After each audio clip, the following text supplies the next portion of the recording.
Good afternoon friends, welcome back to my channel. তো আজকে বানিয়েছিলাম শাহি পনির।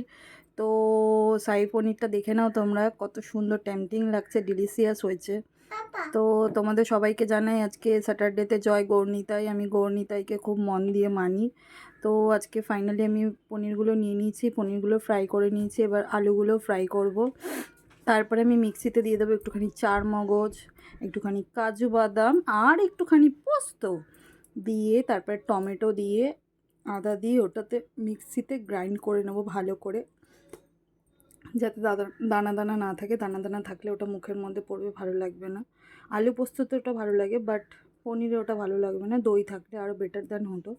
তো আলুটাকে ভেজে নেওয়ার সময় আমি কি দিয়েছিলাম বলো তো, জয়িত্রী দিয়েছিলাম, আর হলো দারচিনি দিয়েছি, শাহি মরিচ দিয়েছি, আর হলো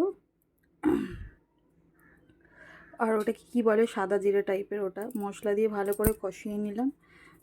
কষিয়ে তারপরে আর এলাচও দিয়েছিলাম। কষিয়ে তারপরে ওটার মধ্যে ভালো করে জল দিয়ে দিলাম। অল্প একটু জল দিয়েছি, যেহেতু একটু শুকনো শুকনো হবে। তারপর পনিরগুলো দিয়ে ওর মধ্যে কেসুরি মেথি দিয়ে দিলাম।